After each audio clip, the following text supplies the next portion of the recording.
These fluffy, soft and pillowy sweet potato gnocchi are made using only 4 ingredients and paired perfectly with a quick and easy garlic parsley sauce.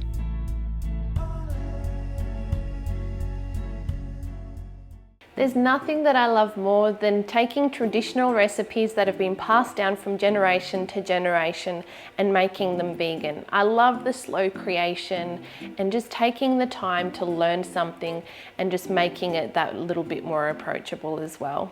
That is my ultimate happy place. This recipe only requires 4 ingredients, so we'll be using sweet potato, nutritional yeast for that cheesiness that's normally in place of Parmesan cheese, some salt, and 00 Italian white flour. I use the 00 flour because it's super fine and it just makes those beautiful gnocchi nice and fluffy and super soft. So before we get started, we need to preheat the oven to 200 degrees Celsius or 390 Fahrenheit, and we're going to be using fan force today. Using a fork, poke 2 washed and dried medium-sized sweet potatoes all over. The reason we are baking them is because we don't want extra moisture in them that we could get if we were to boil them. The more water there is, the more flour is required, making them more tough and chewy. Place them in the oven to bake for around 45 minutes or until you can easily put a knife through the middle.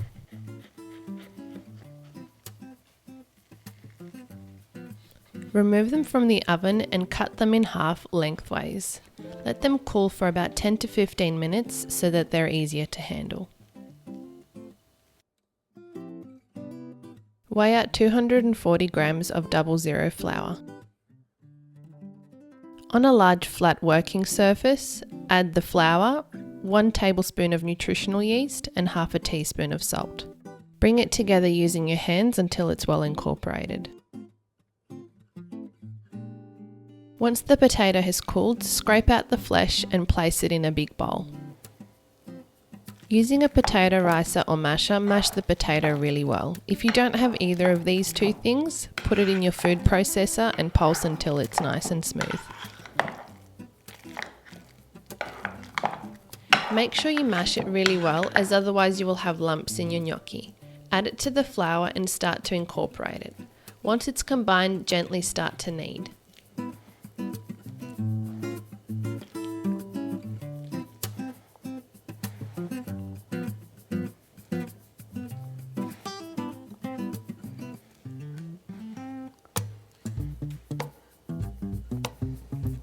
So make sure that you only add about a tablespoon of flour at a time, because we don't want the dough to be chewy. We want it to be soft and pillowy. So the dough is ready once it stops sticking to your hands and the surface that you're working on.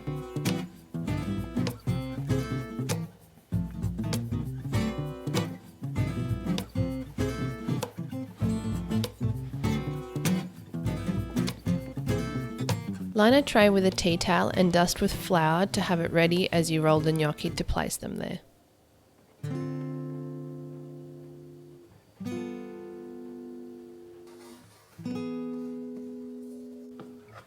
Using a dough scraper or a large knife, cut the dough into 4 even pieces. Take one of them and set the rest to the side. Remember to flour your surface and your hands. Roll the dough into a rope around 1 inch thick. This is important as otherwise the dough will stick to your hands.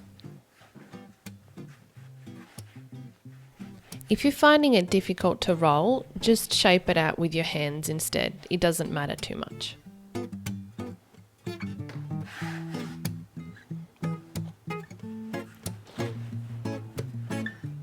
Cut the gnocchi into bite-sized pieces. You can have them bigger or smaller. I personally prefer them a little bit on the larger side. If you want to leave it like this, you can, or you can shape them. I'll show you that in the next step. To shape your gnocchi the traditional way, you can use a gnocchi board like this one. I always put flour on it and flour on my fingers as I'm rolling it, because otherwise the gnocchi will stick. Just roll it down gently, don't press too hard as otherwise the dough will fall apart. So before I roll them on the gnocchi board, I actually have a little trick. I like to roll them between my hands to form a little ball, and then I'll slide it down the gnocchi board because I find that then they're a little bit more round rather than flat like I did the first batch, just to show you the difference. So this is unrolled and this is once I've rolled it into a ball. If you don't have a gnocchi board, you can always use a fork like this to imprint it as well. So once you finish rolling out all of the dough and shaping it, we just need to let the gnocchi rest for about half an hour so that they dry out a little bit. In the meantime, we're just going to make a quick garlic and parsley sauce. So it's only 4 ingredients and it takes no time at all to prepare in your food processor, and it pairs perfectly with the sweet potato gnocchi. Now you don't have to use this sauce, you can use whatever you like, but I find that this one pairs perfectly. First we need to peel 12 cloves of garlic.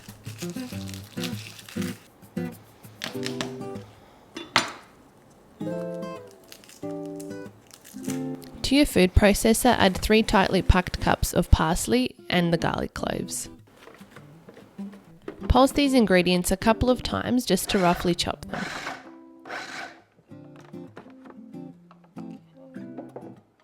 Add in 1 teaspoon of salt and 3/4 cups of olive oil. Continue to pulse until you reach the desired consistency, making sure to pause every now and then to scrape down the sides.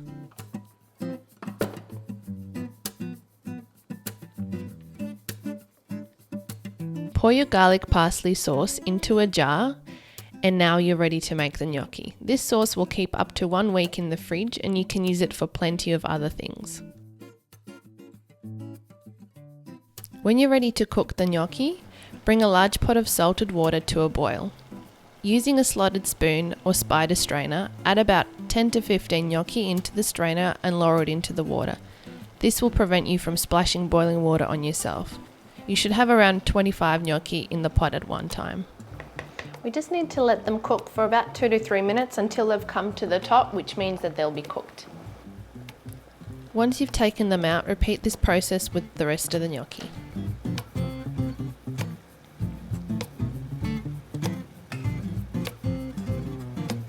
So this is why I like to have the sauce ready to go, so that we can add it in and give the sauce a stir every time you add a next batch of the gnocchi, so that they don't stick together. So just a little bit.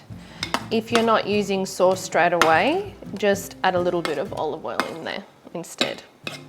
So this recipe serves 4 people, but if you want to freeze some for later, you can definitely do that. So once you've rolled them out and you've let them sit for half an hour, you can place them on a flat sheet or a flat baking tray and pop them into the freezer for about 30 minutes. And then that way you can transfer them into Ziploc bags or containers and they won't stick together. Then if you want gnocchi on a weeknight dinner, just pull them out of the freezer and pop them straight into boiling water.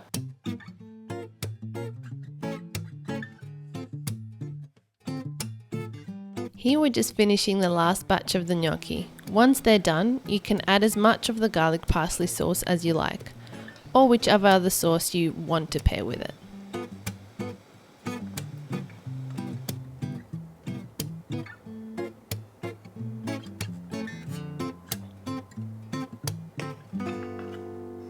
These gnocchi are now ready to eat and enjoy straight away. I love the little pockets that the gnocchi have to catch the sauce, so you have a balanced forkful every time.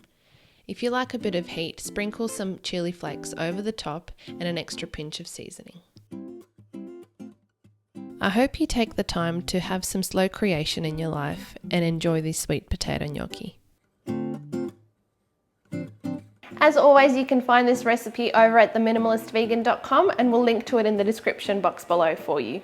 If you like more recipes like this one, we have a delicious lentil spaghetti bolognese that we'll link for you up here. And if you like this video, please give it a thumbs up. It always means a lot when you do. And until next time, happy cooking. As always, you can find the recipe over at theminimalistvegan.com. We will also link for it. And as always, you can follow along at home.